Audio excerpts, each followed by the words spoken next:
Bom, a gente continua fazendo uma radiografia das empresas que enfrentam a crise, não só aqui no Brasil, mas em todo o mundo. A empresa americana Cushman & Wakefield é uma das maiores do mundo em serviços imobiliários corporativos, com escritórios em 60 países. Em 2019, o faturamento global foi de quase 9 bilhões de dólares, prestando serviços como administração de propriedades, instalações, locação, avaliação de imóveis e outros.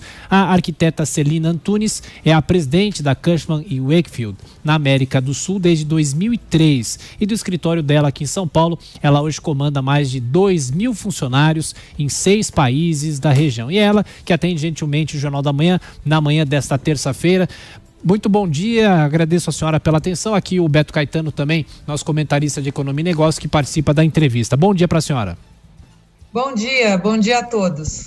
Bom, é um prazer estar aqui. Nós é que agradecemos. Existe crise nesse setor? Claro que todas as empresas sofreram de alguma maneira em relação à crise, mas é uma empresa muito grande e tem, claro, o termômetro de países como o Brasil, países como os Estados Unidos e outros países que não foram afetados tanto pela pandemia. De que maneira a empresa enfrenta essa crise, talvez de uma maneira desigual em relação aos países?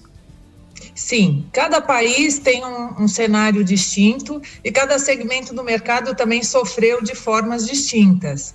Você pegar o segmento de varejo, né, os shopping centers, as lojas, restaurantes, etc., esses sofreram efetivamente com a pandemia, tiveram que fechar suas operações e um monte de atuação em cima desse segmento foi tomada no sentido de tentar manter a ocupação desses espaços para pós-pandemia, né? Já o segmento de escritório corporativo e industrial tem outra vertente e sofreu menos do que o segmento de varejo. Mas, de forma geral, todos nós estamos sofrendo, ou com fluxo de caixa, ou com alguma interrupção de negócios, né? De forma geral, isso está acontecendo. Beto Caetano, a sua pergunta, Beto. Celina, bom dia, muito prazer em revê-la e bom dia a todos que nos acompanham aqui na Jovem Pan. Celina, vocês administram muitos imóveis em que os ocupantes, né, as pessoas que trabalhavam, por exemplo, nos escritórios, estão em casa, né? Como é que está essa situação e como é que vocês estão prevendo a volta dessas pessoas a ocupar esses escritórios e essas salas? Olha, a situação continua a mesma. A grande maioria está fazendo home office, né, trabalho remoto, e os escritórios estão praticamente vazios.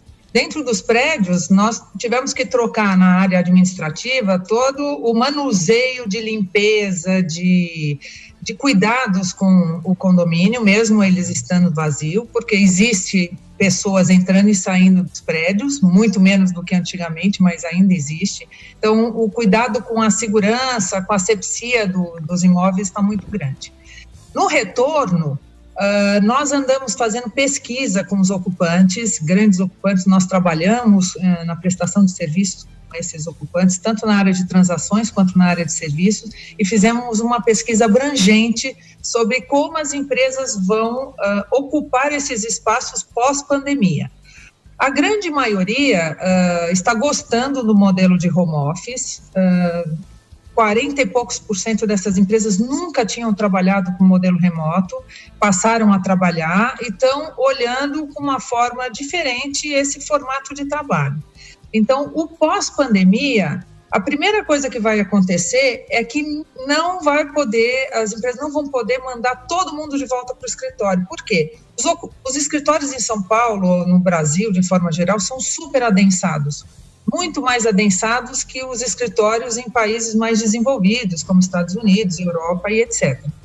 Esse adensamento no momento de pandemia é péssimo. Então, todos nós, de alguma forma, vamos ter que rever o layout do escritório e tentar espaçar um pouco mais a distância entre pessoas nos escritórios. Você lembra que já há muitos anos os escritórios foram abertos, as salas fechadas caíram, não existe mais. Todos trabalham em espaço aberto, com ar-condicionado e um muito próximo ao outro.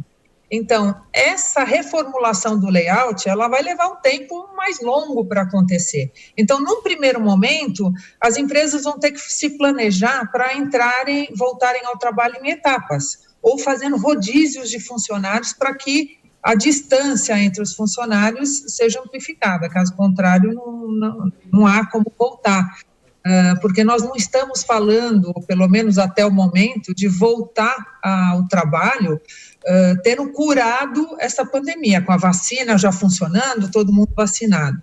Depois que a vacina vier e realmente todos acharem que uma crise epidêmica dessa não vai ocorrer, pode ser até que os escritórios permaneçam como estão, mas nós não acreditamos nisso. Todos os nossos escritórios do mundo, inclusive os lugares onde já abriram os mercados, né, em alguns lugares da Europa, na China, na Alemanha e etc., as pessoas da própria empresa nossa não estão ocupando 100% do escritório, está havendo rodízio de pessoas e distanciamento e muito manuseio diferente do escritório, sabe? Todos têm que girar no sentido horário para não cruzar com pessoas no corredor, distanciamento das recepções, né, quando recebem visitantes, etc. Então, existe uma mudança de ocupação de espaço, sim. E quais informações que a senhora tem em relação à questão dos inquilinos, dos proprietários? Há muita renegociação de contratos de aluguel? Como é que as pessoas estão mais maleáveis para aceitar, por exemplo, um proprietário aceitar a redução de um valor de aluguel, por exemplo? Olha, no mercado de varejo, todos aceitaram, isso já é público, os grandes varejistas, os grandes donos de shopping center já até anunciaram as negociações que foram feitas, não tem como fugir disso.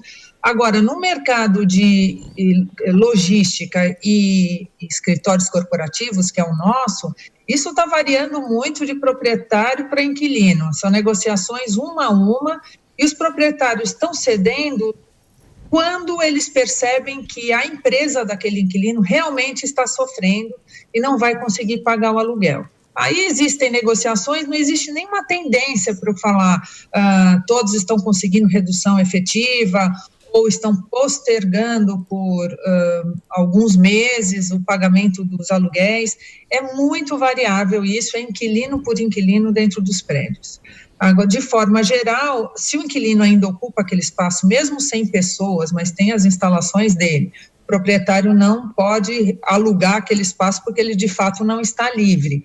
Então, é mais nesse sentido, o proprietário entender de fato como está a situação econômica daquela empresa e, em função disso, ele pode ceder mais ou menos na questão de renegociação. Agora, a tentativa de renegociação é geral, realmente é geral.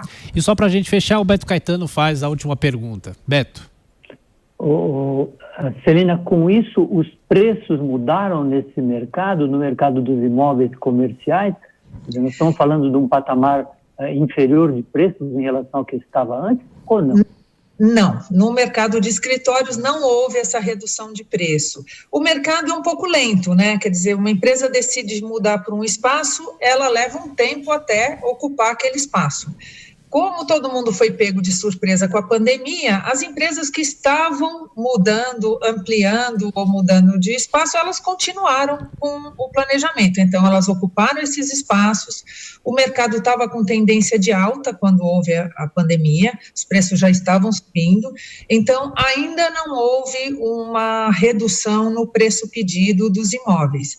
Mas, de novo, a gente sempre mede o mercado com o preço pedido e o preço fechado é outra coisa e varia de tamanho da locação, quantos metros quadrados a empresa vai alugar, e é uma renegociação aí fechada entre as partes, e óbvio que depende do tamanho, acaba havendo uma redução, mas no preço pedido não houve. Inclusive a Faria Lima, que é a região mais cara de São Paulo, houve até um aumento no preço pedido. A taxa de vacância caiu e houve um aumento no preço pedido.